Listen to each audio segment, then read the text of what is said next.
Hello friends, जय बाबा जी की।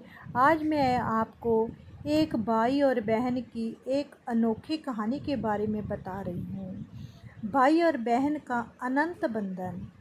भाई और बहन के आपसी प्रेम की एक ऐसी अनूठी गाथा है जो अंतर आत्मा को गदगद कर देगी। रेखा का जन्म शहर के नज़दीक के गांव में हुआ था।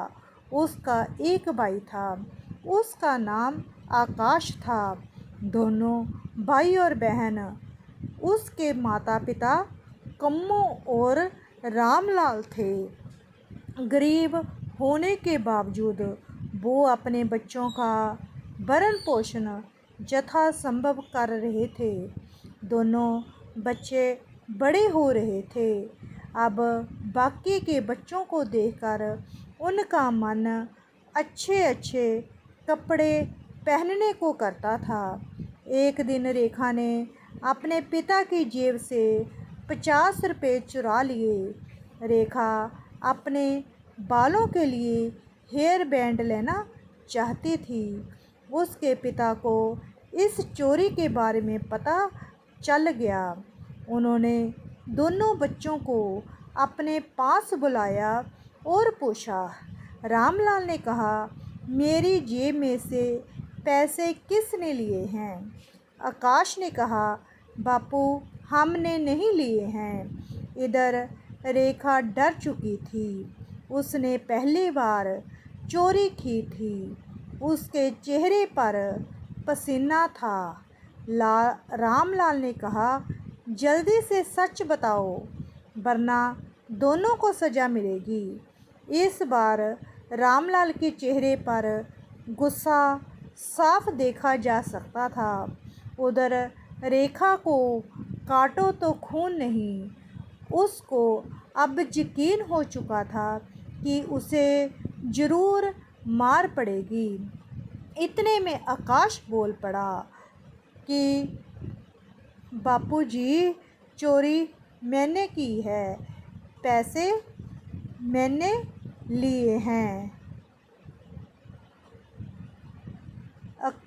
रामलाल रेखा को वो पैसे ढूंढ कर लाने को कहता है। रेखा चुपचाप अंदर जाती है और पैसे लेकर आती है। जब रेखा बाहर आती है तो आकाश की पिटाई हो रही होती है।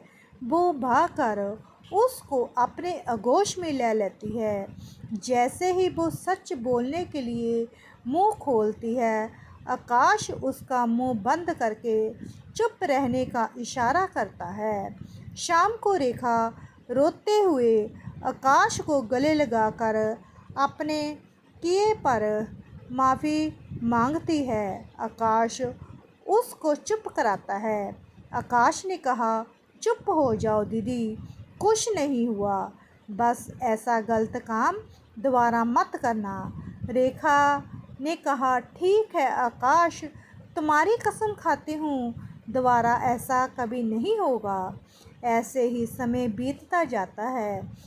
अब दोनों की 10वीं कक्षा तक की पढ़ाई हो चुकी थी। रेखा की सिलेक्शन इलेक्ट्रॉनिक डिप्लोमे के लिए हो चुकी थी। उसको इसके लिए शहर जाना था। उधर आकाश भी 9वीं कक्षा में पहुंच चुका था। अब रेखा की आगे की पढ़ाई के लिए रामलाल लगभग असमर्थ था। उसने जैसे तैसे गांव से उधार उठाया और रेखा को पढ़ने के लिए शहर भेज दिया। धीरे धीरे 2 साल बीत गए। अब रेखा अपने डिप्लोमे के अंतिम वर्ष में थी। आकाश की भी सिलेक्शन इलेक्ट्रिकल डिप्लोमे के लिए हो चुकी थी। कॉलेज में कुछ दिन की छुट्टियां थी। इन दिनों रेखा भी अपने घर आई हुई थी।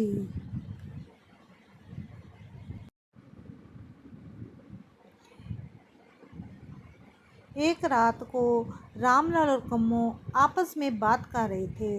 रामलाल ने कहा, अब आकाश को भी शहर भेजना पड़ेगा, उसका सिलेक्शन हो गया है। कम्मो ने कहा, क्या फ़ायदा, पढ़ा तो है, हम एक को भी नहीं पा रही हैं।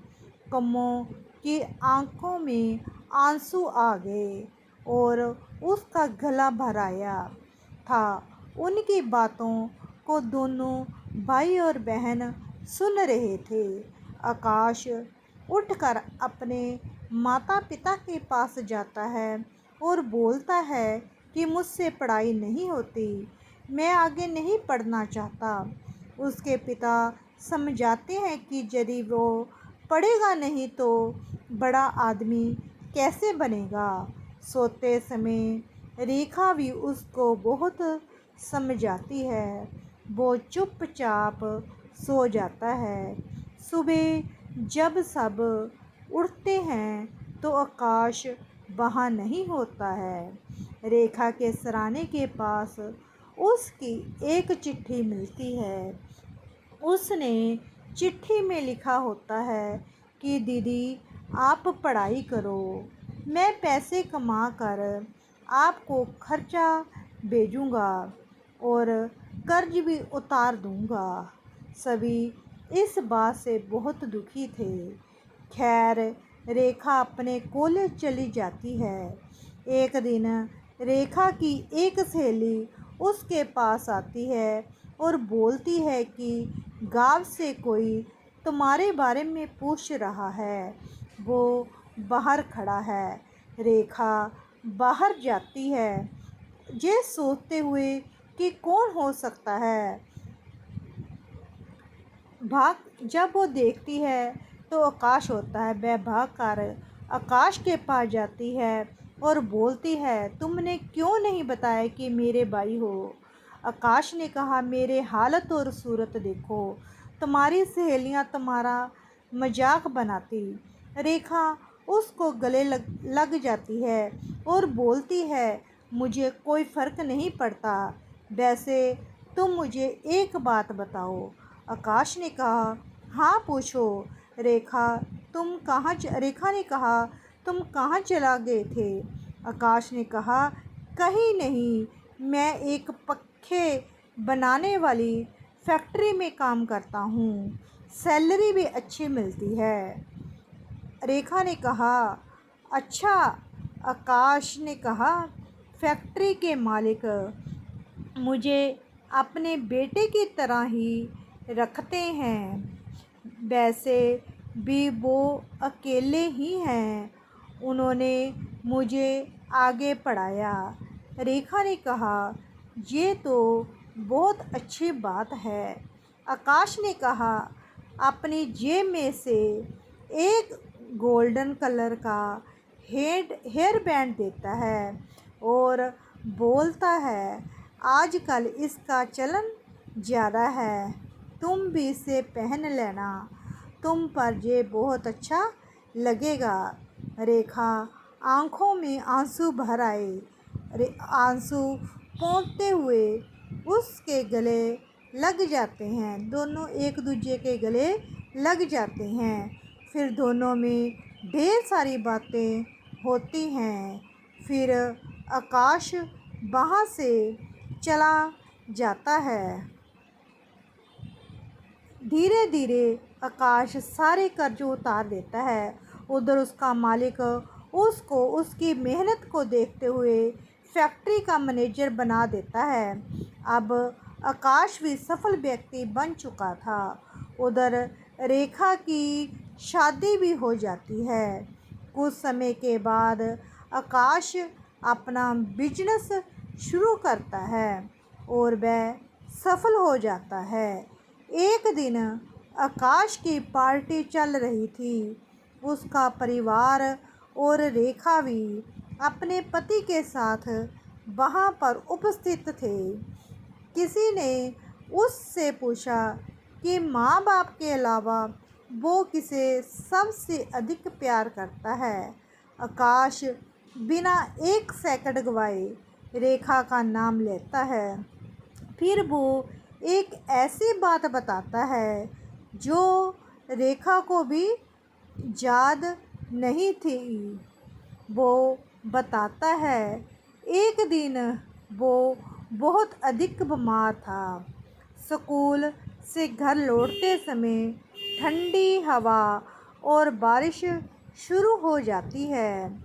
उस समय उसकी बहन अपनी शाल भी उसको उड़ा देती है और दोनों किसी तरह से घर पहुंचते हैं। उस समय रेखा भी बारिश में भीग चुकी होती है और उसका शरीर भी कांप रहा होता है।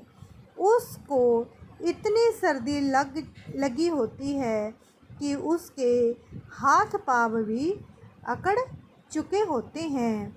उनके नीले होते हुए हाथों को देखकर उसने उस दिन निश्चय किया कि वो हमेशा अपनी बहन का ध्यान रखेगा।